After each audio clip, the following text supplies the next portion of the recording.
Madame, Monsieur, bonsoir et merci de nous retrouver sur Camille 4 à la une de cette autre édition, la 13e édition de ce mois de novembre, la 3e de cette semaine, deuxième pont sur le Vouri et demain le début de la réalité.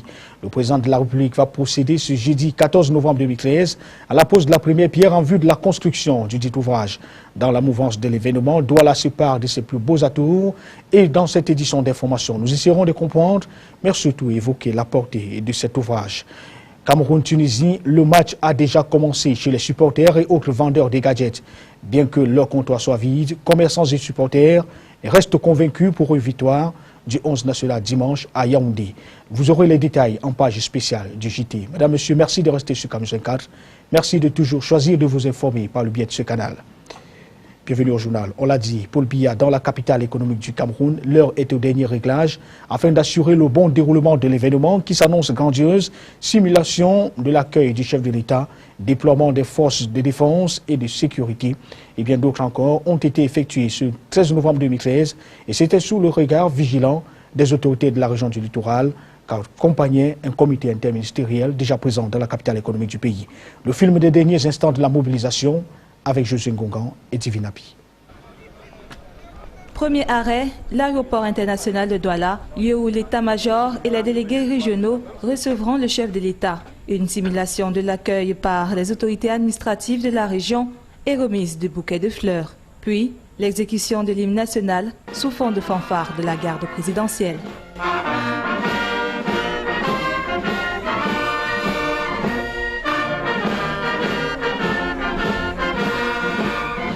Le commandant Onana de l'état-major particulier du chef de l'État joue pour l'occasion le rôle du président de la République. Deuxième arrêt, le site devant abriter la cérémonie de pose de la première pierre de construction du second pont sur le Vouri. Ici, les derniers réglages sont au point de finition. Allant de l'ornement à la mise en place, les personnes en charge sont à pied d'œuvre sous l'œil vigilant du numéro 1 de la région.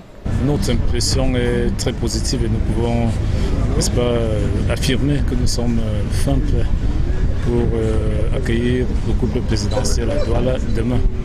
Les dispositions ont été prises sur tous les plans et nous sommes persuadés et convaincus que ces dispositions vont fonctionner, que les divers acteurs qui ont reçu les responsabilités vont les assumer. Et bref, tout est mis en place pour que le séjour du couple présidentiel se déroule dans les conditions les meilleures possibles. Des recommandations sont alors faites et d'autres simulations de points importants de la cérémonie sont effectuées. À l'heure qu'il est, la place de la cérémonie n'attend plus que l'hôte de marque. Ça s'appelle tout simplement « Honneur au président d'un jour ». Au chapitre donc des dispositions qui sont prises pour accueillir le chef de l'État de façon honorable à Douala, l'administration publique n'est pas restée en marge. Un arrêté du préfet, un arrêté du gouverneur du littoral interdit la circulation des gros porteurs sur l'étendue de la région à compter du 13 novembre 2013 jusqu'à nouvel avis. Dans son arrêté, Joseph Betty Assomo invite les préfets des 4 départements de la région du littoral à veiller au respect, mais surtout à sanctionner tous les contrevenants. Les détails avec Divinapi, une fois de plus. Douala, capitale économique, est également la cité des transactions routières. Par jour, l'on ne peut dénombrer la multitude de véhicules qui empruntent les axes routiers, occasionnant des bouchons à n'en point compter. Pour faciliter la circulation routière en cette veille de cérémonie solennelle et durant le séjour du président de la République dans la capitale économique, des dispositions ont été prises par le gouverneur de la région du littoral. Nous avons interdit la circulation des camions gros porteurs, c'est-à-dire les grumiers, les remorques, les semi-remorques, de 18h à 6h du matin dès ce soir. Et ceci toutes les nuits jusqu'à nouvel ordre. Et le moment venu, nous aviserons sur la levée de cette mesure. Conscient de l'impact que cela peut occasionner, il appelle la population à plus de patience. Compte tenu de l'envergure de l'événement, les populations devront accepter qu'il y ait quelques petites contraintes de circulation pendant la durée des cérémonies. Rappelons qu'il y a quelques années, le gouvernement avait interdit aux gros porteurs de rouler à des heures de forte fluidité, fixant leur circulation dans l'intervalle 18h-5h du matin, d'où ce rappel à l'ordre du gouverneur de la région du littoral. Douala qui accueille le couple présidentiel ce 14 novembre 2013 est au cœur des chantiers de grande réalisation du président de la République. Ici, on peut trouver des hôpitaux, des logements sociaux, des routes et bien des projets et qui tourne donc autour du développement énergétique. Bref, tout y passe, bien qu'avec quelques difficultés. Daniela Tangana et Sej Tetka ont fait le tour de Houzan. Élu à la magistrature suprême pour un deuxième septennat en 2011, Paul Biya déclare après sa prestation de serment que le Cameroun sera transformé en un immense chantier à partir de janvier 2012 dans le cadre de la mise en œuvre de sa politique de grande réalisation. 2 ans après l'annonce de cette promesse, on peut dire qu'elle n'a pas élu domicile dans les tiroirs de la démagogie politique. En effet, certaines métropoles camerounaises ont été le théâtre de la matérialisation de ces projets structurants dont l'objectif essentiel est l'amélioration des conditions de vie des populations. Parmi ces villes se trouve en pole position Douala, la capitale siège des institutions économiques du Cameroun, qui a aussi le privilège d'être sa porte d'entrée et de sortie. La ville qui accueille le chef de l'exécutif camerounais pour une visite officielle à caractère économique de 2 jours a été bien lotie dans l'exécution de ces grands chantiers. L'autoroute Douala-Yaoundé, pierre angulaire des échanges entre les 2 grandes villes du Cameroun, plaque tournante de l'intégration sous-régionale en Afrique centrale, est sur les rails grâce à un financement conjoint des banques chinoises et du gouvernement camerounais. Les études topographiques sont achevées et l'indemnisation des populations riveraines a débuté. L'hôpital gynéco-obstétrique et pédiatrique de Douala, un autre fruit de la coopération sino-camerounaise, est en construction à Yassa, à la sortie est de la capitale économique. Le coût total de ce projet est évalué à 13,7 milliards de francs CFA. Ces 11 bâtiments qui sont presque achevés n'attendent plus que la livraison des matériaux biomédicaux pour améliorer le plateau technique et sanitaire de la ville de Douala. Et que dire des logements sociaux avec le lancement du programme de construction de 10 000 logements sociaux dont la capitale économique se trouve parmi les 22 localités bénéficiaires du pays. Dans la localité de Mbanga-Bakoro, l'on situe le taux d'exécution des travaux à 47%, soit 52% pour les 500 logements de la première phase et 42% pour les 615 autres faisant partie de la seconde phase. Et que dire de la Dangote Cement Cameroun en construction sur les berges du Vouri? Il devra produire 10 millions de tonnes de ciment pour la première année. Le projet, rentré en construction depuis 2011 pour un coût de 54 milliards de francs CFA, à en croire les explications données aux membres du gouvernement, se veut une grosse innovation non polluante pour une ville de Douala qui étouffe. Elle devra utiliser en moyenne 240 personnes une fois ses travaux de construction achevés. Sur le plan énergétique, Douala a son usine de production de gaz naturel située à Lokbaba-Ndokpassi. Elle fournit aux industries de la capitale économique une solution de rechange à l'utilisation du fouel pour l'alimentation de leurs usines. Un pipeline d'une distance de 34 km alimente ces grosses industries en gaz naturel sans impact sur l'environnement. Ces installations seront inaugurées par le chef de l'État ce vendredi 15 novembre. Ce sera au lendemain de la pose de la première pierre en vue de la construction du second pont sur le Vour. Poser la première pierre en vue de la construction du second pont sur le Vouri, c'est tout simplement rentrer dans la continuité d'un certain nombre de projets structurants engagés depuis le début du septennat dit des grandes réalisations à travers le triangle national. On fait le point une fois de plus avec Daniela Tangana, cette fois Donadanozo au récit. La pose de la première pierre de construction d'un second pont sur le Vouri ce 14 novembre 2013 par le président de la République s'inscrit en droite ligne de sa politique des grandes réalisations qui place la lutte contre la pauvreté au centre de toutes les préoccupations. La présence du couple présidentiel dans la métropole économique, dont le dernier séjour remonte en octobre 2011, lors de la clôture de la campagne électorale en vue de la dernière élection présidentielle, s'inscrit dans le prolongement de ces derniers déplacements à Lompangar et à Memvele. Paul Biya s'y était rendu pour procéder à d'autres poses de la première pierre, notamment les constructions des barrages hydroélectriques de Lompangar et de Memvele pour accroître l'offre énergétique du Cameroun et mettre un terme au délestage. Le premier, situé dans la région de l'Est, sera mis en service en 2014. Il aura une capacité de retenue d'eau de plus de 6 milliards de mètres cubes et portera le débit de la Sanaga à plus de 1000 mètres cubes. Le second est en chantier dans la région du Sud, sur le fleuve Ntem, avec une capacité de production de l'énergie électrique de 211 MW. Les grandes réalisations de Paul Biya ne se limitent pas seulement à l'énergie, moteur de l'industrialisation. Le réseau routier est également concerné. En 2012, représentant personnel du chef de l'État, le Premier ministre Yan Filemon avait procédé à l'inauguration de l'axe Ayos-Bonis, long de 151 km, outil d'échanges commerciaux en zone CEMAC, notamment le corridor Douala-Bangui. Plusieurs d'autres routes sont en construction pour désenclaver les 10 régions du Cameroun. Et l'on ne saurait clore ce chapitre sans évoquer les travaux de construction du port en eau profonde de Kribi, situé à 200 km au sud de la capitale économique et dont le chantier, réalisé à ce jour à plus de 70%, sera livré en 2014. Le port de Kribi améliorera la desserte maritime du pays et permettra l'accueil de grands navires d'import-export dans le cadre de grands projets industriels, mines de fer, usines d'aluminium, de liquéfaction de gaz naturel. Parlons de toute autre chose à présent. C'est un sujet qui est au devant de l'actualité, mais véritablement ignoré par l'ensemble ou la majeure partie de la population. Le coartem vert et blanc a été interdit de circulation sur l'ensemble du territoire national par le ministre en charge de la santé publique au Cameroun. Cet antipaludique est contrefait aujourd'hui et peut s'avérer tout simplement dangereux pour la santé des populations. Et selon André Mamafouda, qui invite les populations à la vigilance, il est question ici d'éviter que ce produit n'intègre le circuit illégal de la circulation des médicaments au Cameroun. C'est Tetka.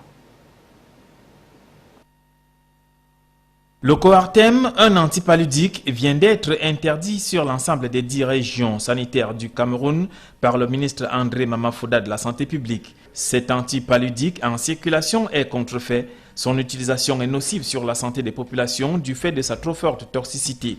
Dans les formations sanitaires publiques, privées et confessionnelles du pays, le coartem vert et blanc doit être contrôlé à la loupe. Le ministre Santé voudrait ainsi éviter toute infiltration dans le circuit légal. Dans la rue, par contre, le médicament échappe à toute vigilance et prospère. Son origine est douteuse, sa fabrication hors norme et sa conservation approximative. Le personnel de santé et surtout la population doit faire particulièrement attention.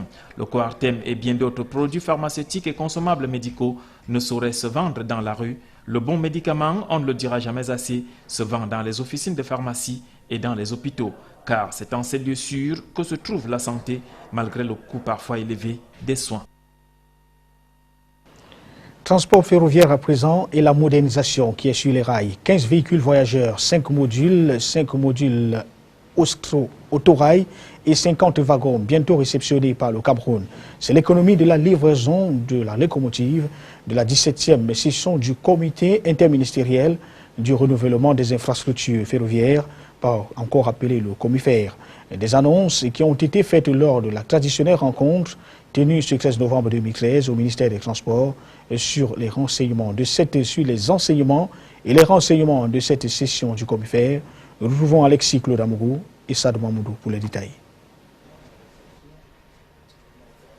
Passer en revue l'évolution du dossier de modernisation des transports ferroviaires au Cameroun, ainsi que l'état d'avancement des travaux de réhabilitation de la voie Bachenga-K et de la recherche de financement pour les voitures voyageurs et des modules autorail, voilà la trame de cette rencontre ici à la salle de conférence du ministère des Transports à Yaoundé. Bien plus, cet autre rendez-vous entre les différents acteurs de ce secteur planche sur les projets à venir, lesquels s'articule autour du renouvellement du tronçon Douala-Yaoundé et l'extension du réseau ferroviaire camerounais vers le Tchad. Déjà, l'on se remémore encore le 11 juin 2013, le patron des transports, le professeur Robin Kili, annonçait alors l'acquisition de 50 nouveaux wagons par la société camerounaise en charge du transport ferroviaire. Une acquisition qui ambitionnait alors un voyage par train entre Yaoundé et Douala en 3 heures maximum. Ceci dans un cadre agréable et à une vitesse de 100 km/h. Dans cette veine, un accord cadre relatif à l'aménagement et à l'embellissement de la gare voyageur de Yaoundé est signé entre l'État du Cameroun, la communauté urbaine de Yaoundé et Cambraï. L'on se rappelle la pose de la première pierre traverse Bibloc du chantier de renouvellement de 175 km de voies ferrées entre Bachenga et K, la cérémonie officielle d'inauguration de la carrière des Baka près de Belabo. Bref, des engagements qui marquent ainsi un grand pas dans la modernisation des infrastructures ferroviaires au Cameroun. Et sur le sens à donner à cette rencontre, nous vous proposons de suivre à présent une attitude du directeur général de la Cambraï, Quentin Gérard, s'exprime au micro de Camille 24. 175 km de voies entre K et Bachenga ont donc fait l'objet d'une inauguration par son Excellence Monsieur le Ministre des Transports. Donc les travaux devraient démarrer début d'année 2014 pour une durée approximative de 2 ans. Donc tout se passe normalement. Les 2 sociétés attributrices des travaux ont commencé les installations de chantier et tout se déroule normalement conformément au planning prévu. Tout d'abord donc une bretelle pour relier Edea à Kribi, donc pour faire la connexion entre le réseau ferroviaire actuel et le futur port en eau profonde, ainsi que des extensions sur Limbé, sur également le Tchad, donc via Garoua et Maroua. Les tracés précis ne sont pas encore arrêtés, donc il est prématuré de parler de déguerpissement. Bien évidemment, donc les autorités prendront toutes les dispositions nécessaires pour que ces travaux d'extension se déroulent dans les meilleures conditions. Les discussions sont en cours, à la fois avec les partenaires techniques, avec les bailleurs de fonds, et pour l'extension vers le Tchad avec les autorités tchadiennes, donc, qui sont également très demanderesses de cette extension. Donc les travaux sont en cours. Agriculture, 128 milliards de francs CFA pour développer le secteur rural. C'est du moins l'économie de la cérémonie de lancement de la 2e phase du programme ACFA, AFOP et AMO. C'était ce jour à Yaoundé sous la houlette du ministre en charge du développement rural, le ministre en charge de l'agriculture et du développement rural. On y arrive. Un secteur qui bénéficie déjà de 52% du montant de l'enveloppe évoqué. Et sur les aspects même de cette cérémonie, retrouvons Sadou Mamadou et Marcel Vandoabin pour les détails. Avec pour bénéficiaires les jeunes. Un rendez-vous pour exalter la coopération bilatérale Cameroun-France, laquelle, pour reprendre, le ministre Essimi Meigne adhère aux options du gouvernement camerounais à travers non seulement les actions fortes et ciblées, mais également par les financements du contrat du désendettement et de développement CD2, des dispositions qui renforcent ainsi la compétitivité des exploitants familiales agro-pastorales ACFA et l'appui à la rénovation et au développement de la formation professionnelle AFOP. Qui plus est, cette synergie agit sur le renforcement des capacités des acteurs, notamment les maîtres d'ouvrage. Aussi, cette action combinée booste l'efficacité du financement des acteurs sur la base des projets individuels ou collectifs pour un appui de bénéficiaires en infrastructure et équipement de formation, de production, de transformation ou d'amélioration de la qualité des services publics. La mise en œuvre de la première phase de ces 3 programmes, à savoir ACFA, AFOP et AMO, induit à des changements structurels et fonctionnels en matière de développement de la concertation avec les acteurs du monde rural à travers la mise en place de l'opérationnalisation des cadres de concentration regroupant l'État et les représentants des organisations des producteurs. Bref, c'est un premier pilier de l'agriculture de 2e génération, à savoir promouvoir une politique agro-pastorale concertée s'appuyant sur les producteurs parfaitement outillés et bien formés dans tous les métiers de l'agriculture, de l'élevage et de la pêche, que vient ainsi de sceller le Cameroun à travers cette coopération bilatérale franco-camerounaise.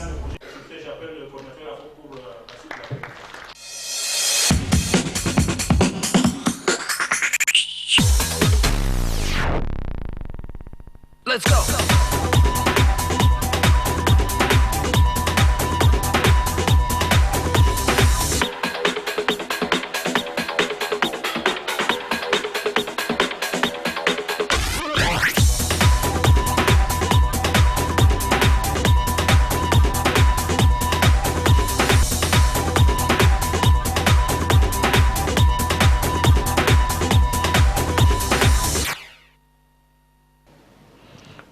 Page spéciale du journal. Cameroun-Tunisie, le temps fort, le compte à rebours, la 3e livraison de la semaine et le match qui a déjà commencé chez les supporters et autres vendeurs de gadgets dans la capitale économique du Cameroun.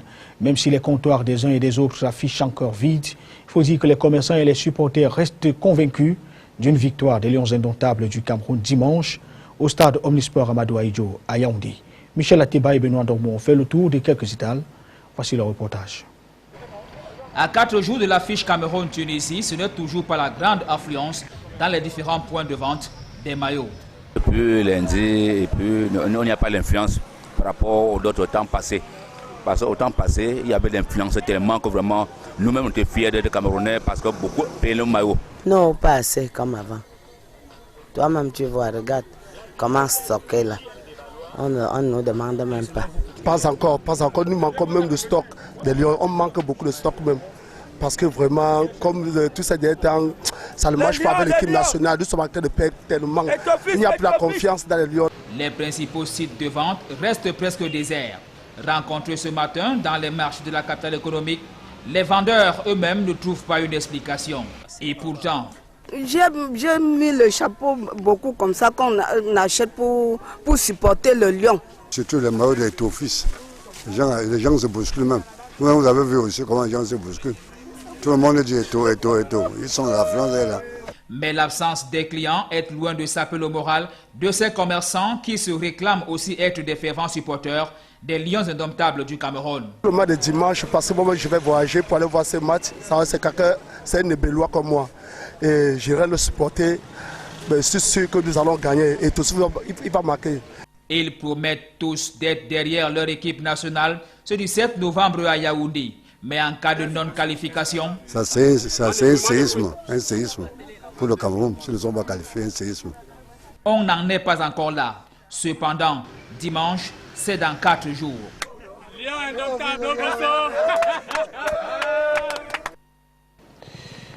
Et pendant qu'on y est, Cameroun-Tunisie et le décor qui se plante donc progressivement à Yaoundé, les 25 lions convoqués par le sélectionneur Volker Finker vont pour affronter les Aigles de Carthage ont véritablement débuté leur mise au vert ce 13 novembre 2013 dans la capitale politique du pays. Durant 5 jours et dans le centre de perfectionnement de la CAF en Bankomo, l'encadrement technique peaufinera les stratégies adéquates pour décrocher le ticket de qualification pour le mondial de 2014 au Brésil. Et déjà cet après-midi, le technicien allemand et le capitaine des Lions indomptables du Cameroun, Samuel Eto'o, étaient face à la presse pour répondre aux questions des journalistes. Le sociétaire de Chelsea en Angleterre a lancé un appel aux journalistes et à ses coéquipiers afin qu'ils fassent faire la table rase, donc table rase du passé en se mettant au service de la patrie. Il faut défendre les couleurs nationales avec honneur et bravoure. C'est à cela qui sera question le 17 novembre 2013 prochain sur la pelouse de Fandena, c'est-à-dire l'autre appellation du stade Omnisport Amadou Ahidjo à Yaoundé. Pour Samuel Eto'o fils, tous les Camerounais doivent se mobiliser autour des Lions indomptables pour assurer la victoire dimanche prochain. Un challenge qui passe par la cohésion et l'esprit d'équipe sur le terrain. Il faut d'ailleurs préciser que les billets d'accès au stade ont été mis en vente ce mercredi 13 novembre 2013 à Yaoundé. Les prix équivalent de 1000 francs CFA pour les virages, 40 000 francs pour la tribune présidentielle.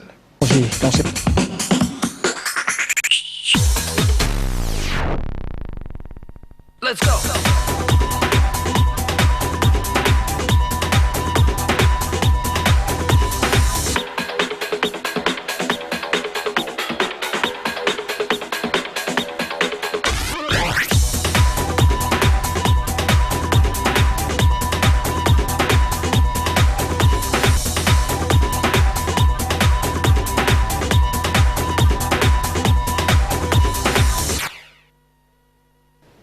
À l'étranger, dans cette édition d'information, encore la Philippine au devant de l'actualité, la mobilisation planétaire pour venir en aide aux rescapés alors que les secours peinent à arriver. Dans l'autre actualité en France, c'est la question du racisme qui est en première ligne. De nombreuses réactions d'indignation au sein de la classe politique française après la une de minutes. La mouture de l'actualité internationale, c'est avec la rédaction de C24. Après le passage du typhon Haiyan aux Philippines, l'ONU lance un SOS mondial pour collecter les dons. Sur l'archipel, c'est toujours la désolation auprès des survivants qui attendent désespérément l'aide tant promise. Les corps se comptent toujours à l'appel pendant que le chaos règne sur l'ensemble du pays. Des pillages sont orchestrés par des survivants armés qui défient les forces de maintien de l'ordre. La une raciste du journal La Minute s'invite au sein de la classe politique qui condamne vertement ces propos scandaleux pour Jean-François Copé de l'UMP, inacceptable et extrêmement choquant chez Marine Le Pen.